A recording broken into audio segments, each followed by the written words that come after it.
Good morning, good afternoon, good evening. Thank you to all of us, to all of you, rather, I should say, who have joined us for this Launching Your Career at MIT Sloan. And this session specifically is about the Master of Finance, one of our early career specialized master's programs. My name is Diane Jordan. I have the great privilege of being part of the admissions team. We're going to talk about the MFIn program, which is one of our early career specialized masters. So let's go ahead and get started. So it always is important when we talk about MIT Sloan to talk about the fact that we are a mission-driven school. And this is such a really integral part of being at MIT Sloan, being a student here, for our faculty, our deans, our staff, for our students. We really want to develop principled, innovative leaders who are looking to make a difference and improve the world, generate ideas that advance management practice. And so that is something that it's not just words that you see here on a slide or words that you see when you're on our campus, but it really is part of everything we do and everything that we expect from our students. You coming to MIT Sloan is really a unique experience. It's part of the MFIn program because you are part of what we refer to as a portfolio of programs.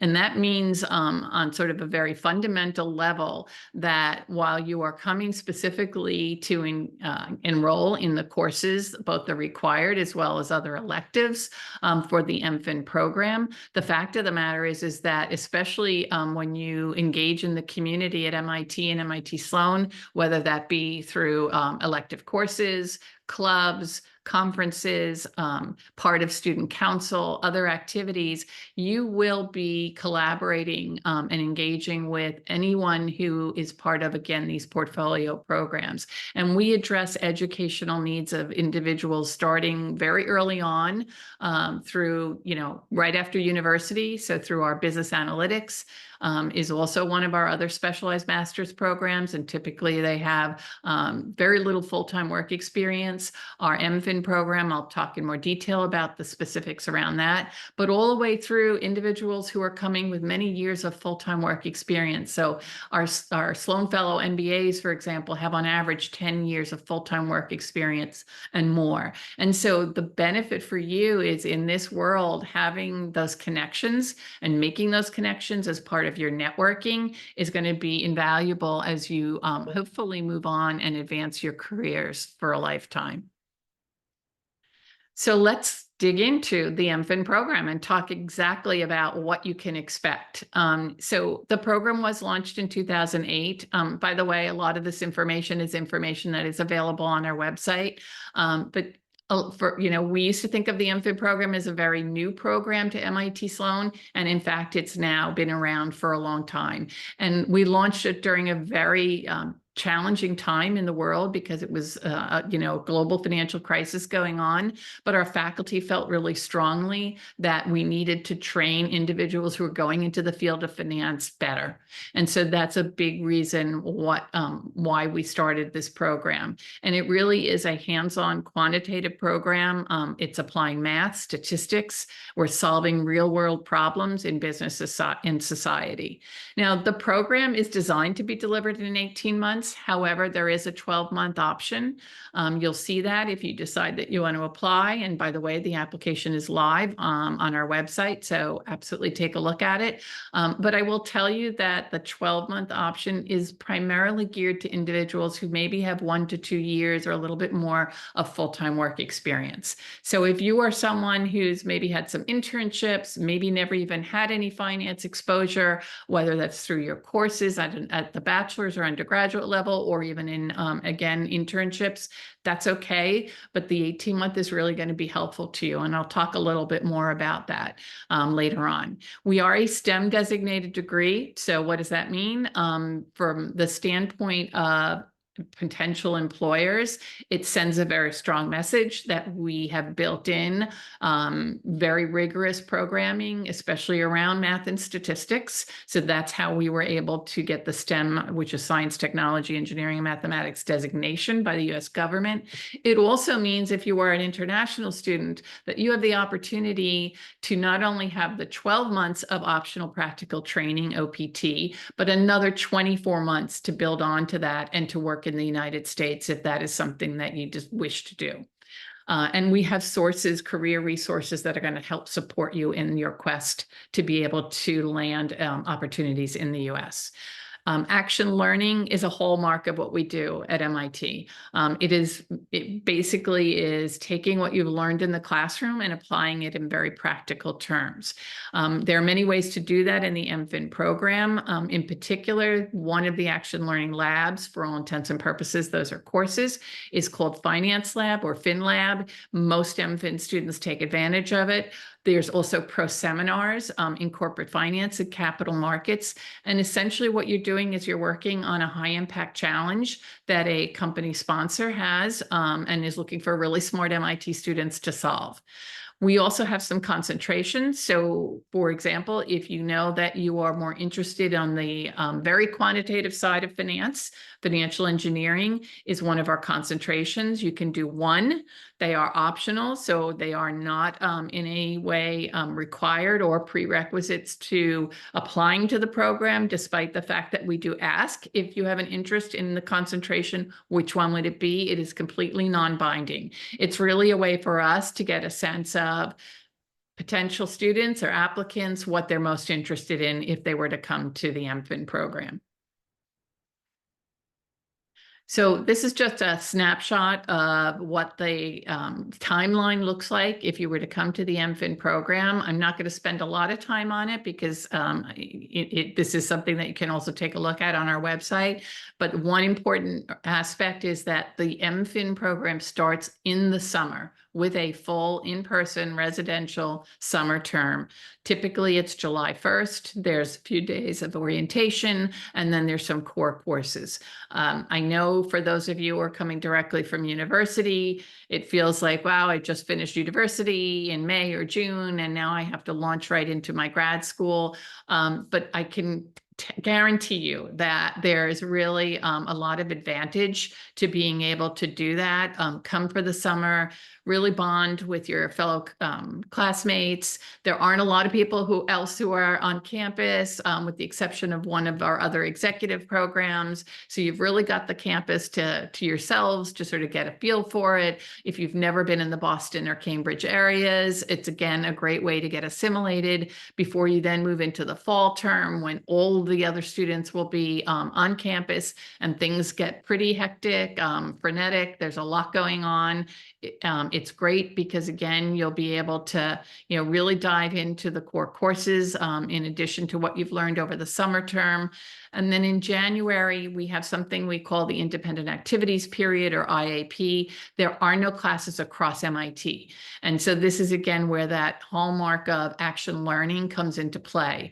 And for many of and most of our MFIn students, this is where the Finance Lab course really becomes something that they fully take advantage of. And again, I'll go into more detail about that in a minute. And then students return after the January IAP, finish up with the spring term. There's some additional core courses. And all throughout this time, you also have the ability to take some electives, both general and restricted electives. Of course, you're in a finance program. We want our students to really fully engage and learn as much as you can about the finance industry and field and all the technical aspects of it. There are many courses that are available that are also PhD level courses or AI courses for finance. So it's really an opportunity to take advantage of those electives as well as any other electives across MIT. You can register for classes that are part of the engineering schools or part of the computer science schools. So there are many ways for you to gain additional skills and knowledge while you're in the program. And then for those that are returning because they're in the 18-month, you will have the opportunity opportunity to take advantage of a summer internship after the spring term. Again, we have dedicated career resources that are going to work with you to help you identify the best plan and target companies for those summer internships.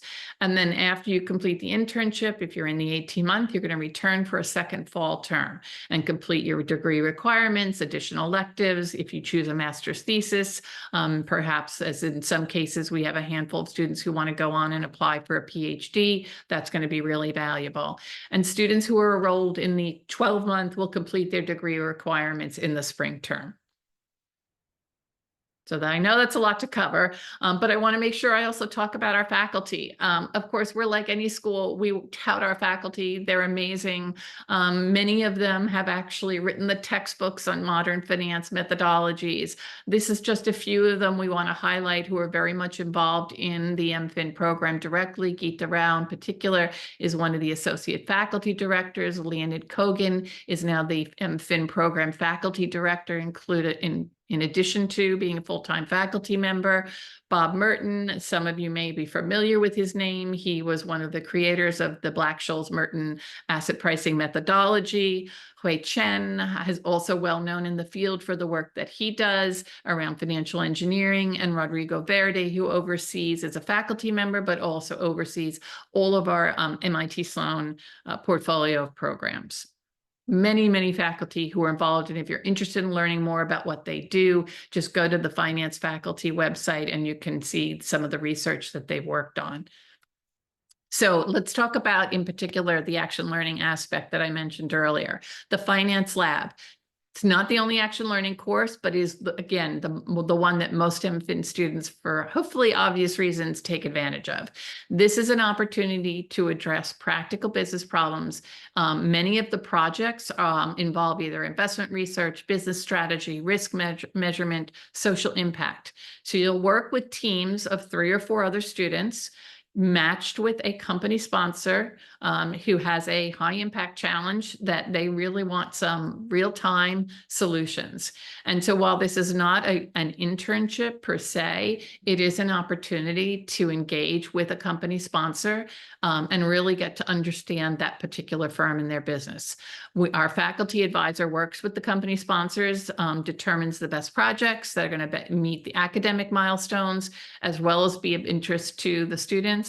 Student teams do their work during the month of January. Sometimes it can expand or extend beyond a little bit beyond January. The sponsors are global. While most of the work can be done remotely, in some cases, some company sponsors will ask the teams to travel to their location.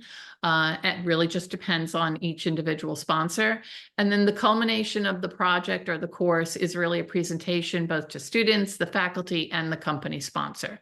So it's really a great way and something that really makes our program unique in that aspect, in that you're getting this hands-on experience with a company sponsor in the industry. And these are just some samples from past year's projects. It's really a wide array. As you can see here, we've had projects where we worked with firms that, whether it's hedge funds, asset management firms, private equity, really what they are looking for is very specific skills in the students who are assigned to the project. And so this is, again, real work. These are real actual projects and challenges that these firms or companies have faced and have looked to our MIT MFIn students to provide some solutions. And each year it's a different, we add on more and more firms, more and more projects. So it really is a mix of the types of engagements that student project teams can be involved in. So I mentioned that another aspect of, and what I think is really unique about our program is the fact that we have dedicated career advisors. They will work with our MFIn students. In fact, they start working with you pretty early on. So we'll talk a little bit more about the timeline in terms of the admissions process from the point of application all the way through the time that you're admitted. But when students are admitted in early March, once you let us know that you are interested in enrolling in the program.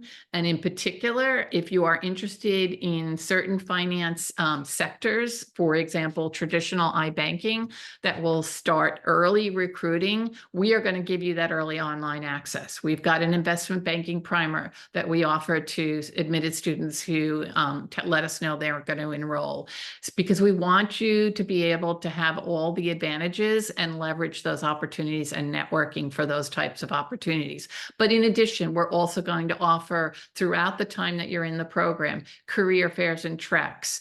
Again, one-on-one dedicated advisors, many of whom, in fact, all of whom have worked in the industry. So they know a lot about it. They work with our employer relations group, who, as you can imagine, it's MIT. We have many employers, especially in the finance field, who are interested in our graduates.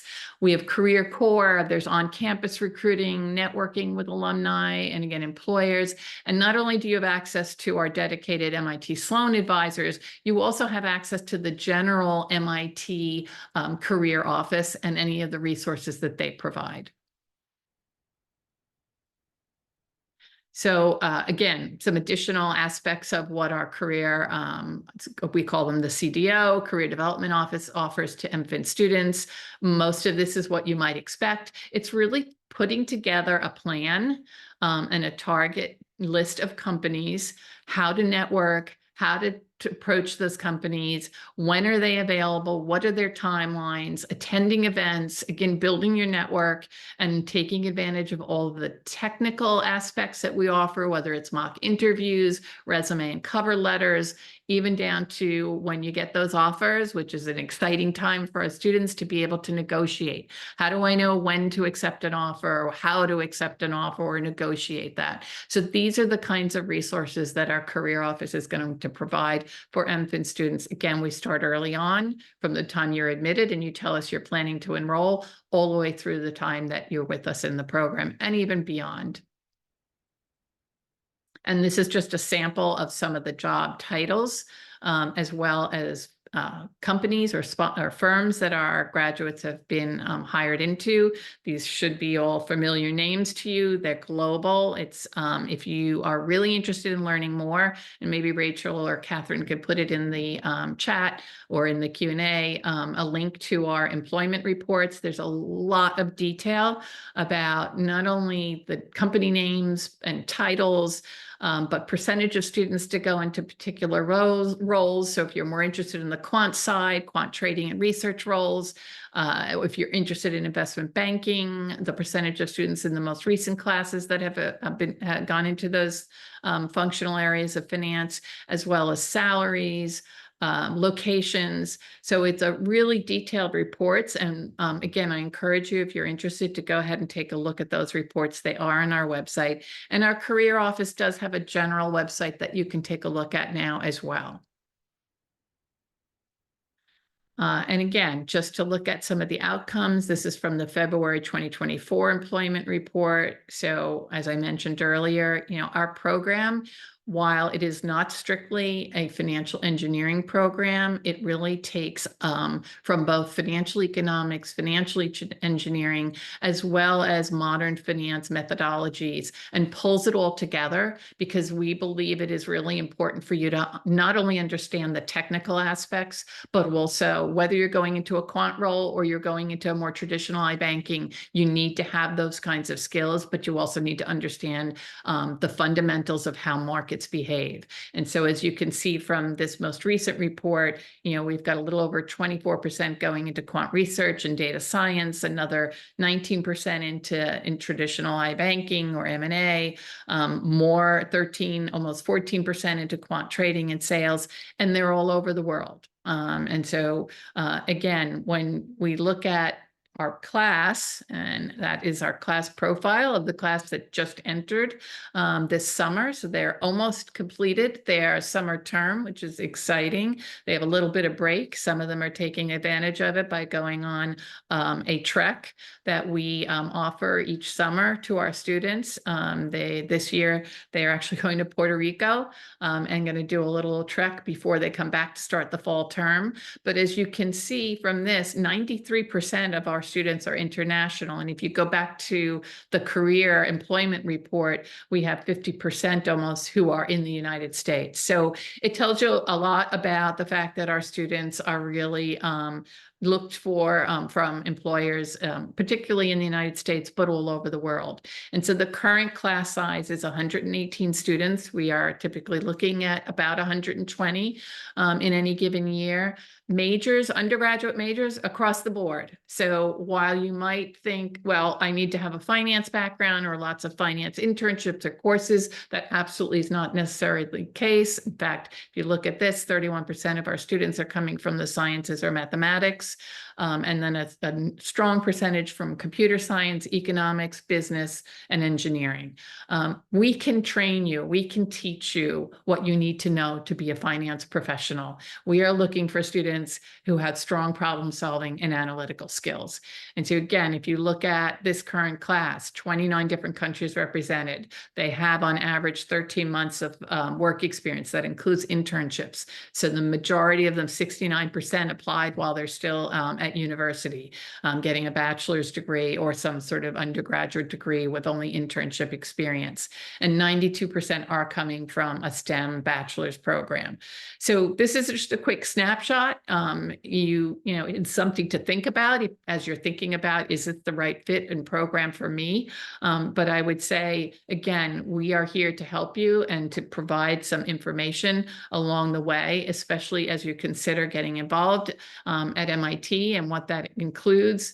I've just sort of curated some. This is not all of the clubs or events, but curated some of them that most of our MFIn students gravitate towards. There are many more. We have probably close to 70 clubs. And these clubs, by the way, any of these are open to all of our students. So it's not just MFIn students. So another great way to really build your network while you're at MIT. So let's talk about the application. So there is a deadline of January 3rd, 2025. We do not admit students on a rolling basis. What does that mean? It means do not submit your application earlier than it's ready to be submitted.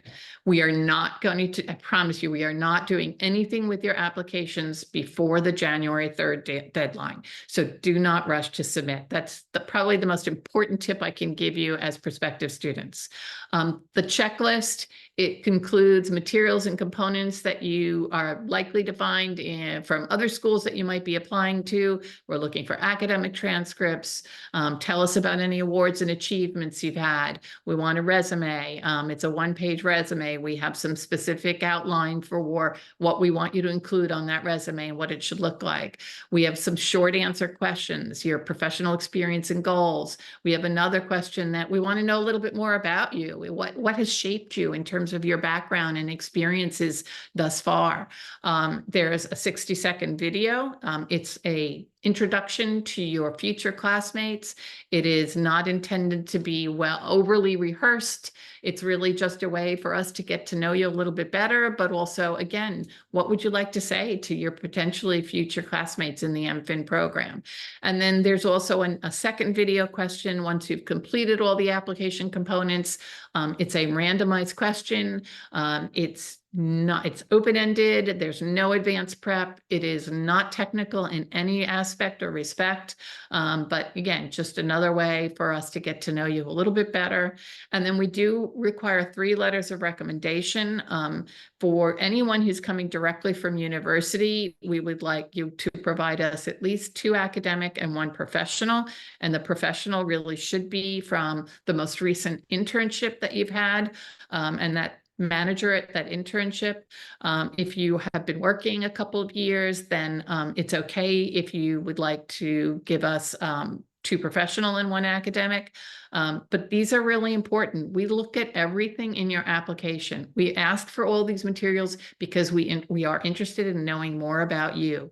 And we want individuals who not only have, the academic strength, excellent communication skills, but who we think are going to thrive in the community and everything that I've just described. Are you going to engage in those clubs, those conferences, maybe even become an officer in one of the student councils?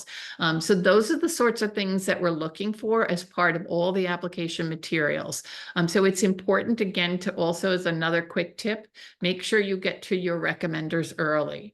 They are usually very busy individuals, and they're probably getting lots of asks for letters of recommendation. So get to them early, help them to understand why you're applying to the MFIn program. It's really important that you have a complete application in order for us to move you forward in the admissions process. The test scores are optional. So we do not require GMAT or GRE or TOEFL or IELTS. That being said, though, if you're taking them and you have them because you're taking them for other schools that you might be applying to, you're more than welcome to submit them, but they absolutely are not required. And there's no negative inference if you do not submit them. So let me just talk quickly about because I want to be cognizant of the time and answer questions, but let me quickly talk about how this all works. So as I mentioned, no rolling basis, nothing happens to your application before the January 3rd deadline. After the deadline, we review applications. Anyone who is advancing in the admissions process will be invited for an interview. All of our interviews are virtual.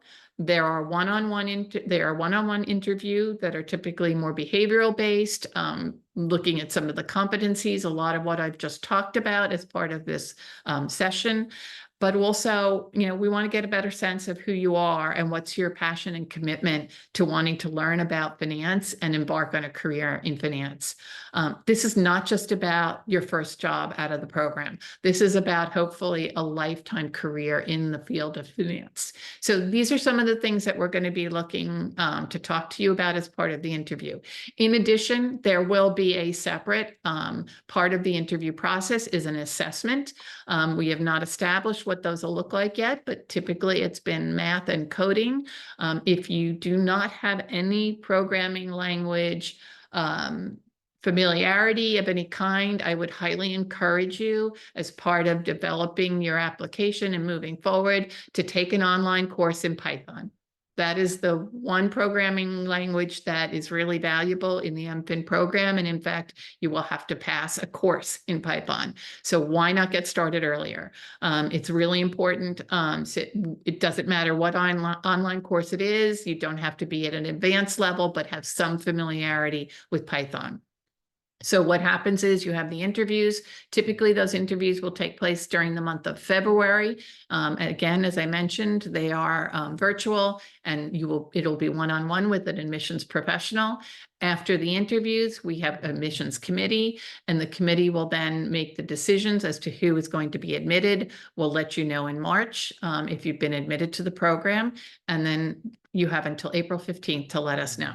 So that's in a nutshell the process and what we expect in terms of the application materials and components.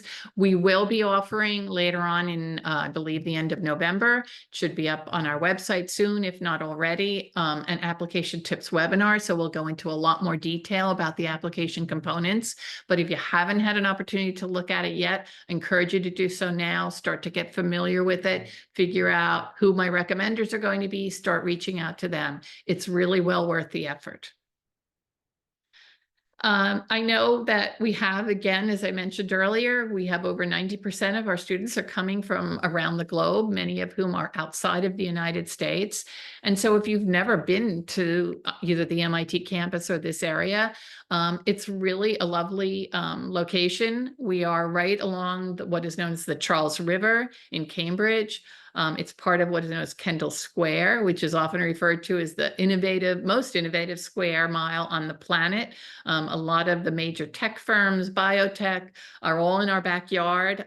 It's a beautiful campus, and you really get to feel as though you're in an urban setting, but it doesn't quite feel that way. And you really get to connect with a lot of different parts of not only Cambridge, but there's footbridges, transportation to take you over to the Boston area as well. So we are really an integral part of the city. It's a diverse and vibrant community, about 118,000+ residents. It's noted for its history, so many universities and colleges in the area, too many to mention. So 48,000 plus, and many live within this area. There's lots of arts, culture, sports, food. In fact, we even have a student club called the Happy Belly Club that caters to students who are interested in exploring cuisines around the Cambridge, Boston area. And as I mentioned, sports. So for us, that includes basketball, baseball, football. There's just so many hockey, so many possibilities. And in addition, our students, many again, who come from international backgrounds, will look for opportunities for soccer, intramural sports. There's lots of ways that you can be part of that as well. So if you want to scan this QR code, you please feel free to do so. This will be a link to upcoming events. We continue to update the website with new events, so stay tuned. We offer not only virtual sessions, but many of our admissions team travel around the globe. So we are going to be and have been in many locations. Please check it out. We may be coming to a city near you. We hope that you're a university near you. So we hope that you will join us for one of our upcoming events. And so again, just check the website, but we will also send you emails. And with that, I am going to go ahead and stop sharing my slides and go to any questions we might have. So let's see, Rachel and Catherine have put some questions, it looks like, that are okay, let's see. So what would be in one word fitting the mission of an MIT student? Okay, great question. I would say definitely collaborative. And some of you may have heard we talk a lot when we're out on the road about Sloanies helping Sloanies, and that is something that is really part and parcel of the student experience. I could name so many examples of where students have helped other students, for example, in networking for job opportunities, and other activities, networking with individuals at an employer, or helping them identify a faculty member who's doing research in an area they're interested in as well.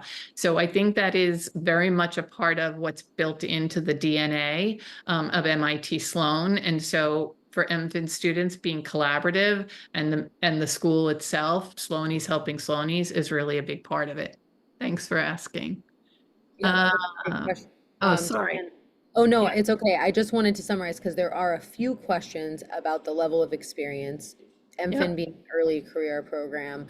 So some people are asking if having no experience would hurt their application, and some people are asking if I have a few years of experience, will that hurt my application? So can you just specify the experience for the MFIN program? Yeah, no, great question. So we are what we refer to as an early professional or early career program.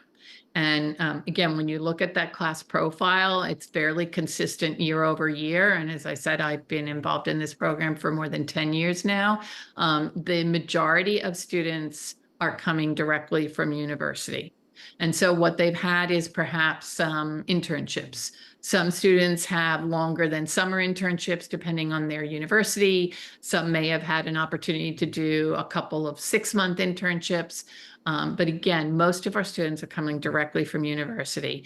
And so when you think about finance and wanting to learn about the field of finance, and again, looking at where our graduates land, most of the titles or the job opportunities are going to be at that entry level, like analyst or senior analyst, with some exceptions. Again, for the students who do have work experience, generally speaking, 1 to 3 years is the right time. This is if you are someone who's had, I'm making it up now, but say you've had 10 years of finance experience as a trader and you want to pivot and move to a sales side. This is not necessarily going to help you in that respect. So maybe the best best program for someone in that situation is to look at the MBA program or the Sloan Fellows MBA program, where you can then have a focus on business management skills, but also look at finance in particular as part of, doing a concentration. So I would say it's really early career. You're going to be, again, mostly with students who are coming from similar backgrounds. And so they're learning the same way that you're learning at the same level. Yeah, perfect. Thank you so much. And then we have a number of questions here about fellowship. So Yep. we start with, do you need to apply separately for fellowship? And can you talk about any differences between domestic and international students? Yep, great question. So first and foremost, once we admit students in March, we automatically consider all admitted students for what we call a merit-based fellowship. So that means, again, it's merit-based. We do not offer needs-based financing. However, there are a number of scholarships that are also, many are listed on the MIT website, but many of our students also on their own explore scholarship opportunities. Those you would have to apply to separately. The fellowship awards that we do give on a merit basis are not going to cover the full cost of tuition. However, they do definitely help to offset it. I would say that most MFIn students kind of cobble together a package of financing. So it could be a merit-based fellowship that they've been awarded, some family funding or financing that or savings that they may have, a scholarship. And then in some cases, students will also work directly with our student funding group that helps them, especially if you're an international student, to identify if there are loan or what loan opportunities are available to you and how those work. So again, it's sort of a cobbling together of different financing avenues, but that we do offer a merit-based fellowship. Again, we award them again based on merit. It is not needs-based. Great, great. And I've seen a few questions come through about the MIT MicroMasters programs. And so I answered a few, but then I saw a few more come in. So I figured I would ask you so everyone can hear the answer. Can you use the MIT MicroMasters to replace any of the MFIn curriculum, the summer semester, or anything like that? So let me know. It's a great question. So the MicroMasters through MIT X is a specific online remote opportunity for individuals to take some courses around finance that they're most interested in to help further develop your skills. It is also created as a pathway, in some cases, to the MFIN program. So what does that mean specifically? If in fact you want to replace the summer term courses, which is what we would be talking about here, in the MFIN program, you will have had to complete, and I believe it's 5 courses in the MicroMasters by December of the year prior to when you would enroll in the MFIN. So again, you have to have completed all of the courses and earned that MicroMasters credential by December of 2024 in order to be eligible, if you get admitted to the MFIN program, in order to be eligible to then waive the summer term in MFIN. You still, regardless, you still even with the credential, you still have to apply to the MFIN program and go through the same process of any other applicant in terms of how we review the applications, the interview process, the admissions process. All that also has to happen in concert. Some people apply to MFIN and just maybe take a couple of courses in the MicroMasters because they feel that it's helpful to them regardless. But if you actually want to have it if you want the MicroMasters to serve as a pathway to MFIN so that you can then be eligible to waive the summer term in the MFIN program, you must have completed the credential in MicroMasters by December of 2024 in order to enroll in 2025. Great. And also we had a few questions about would taking these classes help MFIN candidates apply? Sure, of course. I mean, it would help, but it's not required. You're going to get those courses. It really, that's a hard question to answer without knowing an individual's background. So you have to look, if you look at the coursework and the curriculum that's on our website for MFIN, make that decision. I would say if you're going to try to get some advantage or leverage before you enroll in MFIN, definitely Python, and definitely some essential mathematics. Look at what we asked for in our application. You should be coming into the program with a fundamental knowledge of calculus, linear algebra, probability, statistics. You don't necessarily need to have all of them, but having most, if not all of them, is going to be extremely beneficial, because a lot of the work you're going to be doing is modeling as part of the program, because it is very rigorous. There's a lot of quantitative work. You're going to be doing modeling, stochastic processes, vector analyses. All of these require that you have a fundamental foundation in mathematics or statistics.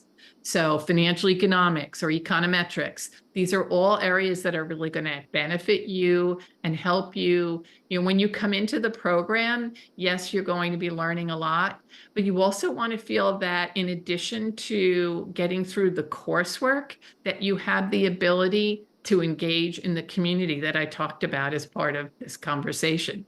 Is you want to be able to have time to engage in the clubs, to do the networking.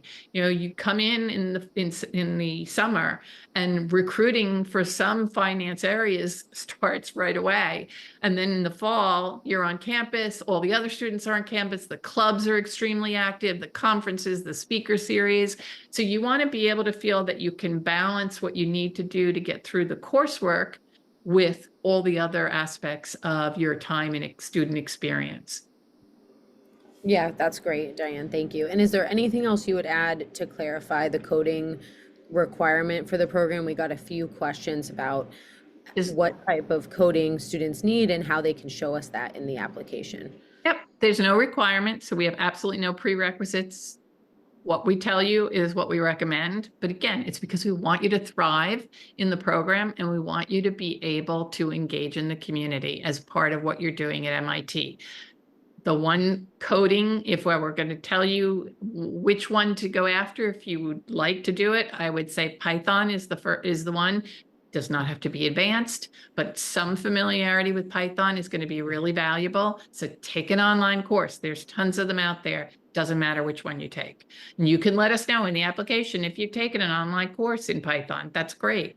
Again, going back to what I said earlier about math and statistics, take a course in. If you don't have the ability now, if you've already graduated or you're still in university, but you don't have time to take an additional course, take an online one. All of that is everything is going to help to strengthen your application. Mm-hmm. That's great. Thank you. Mm-hmm. We do have some questions around the tracks, the 12 and the 18-month tracks.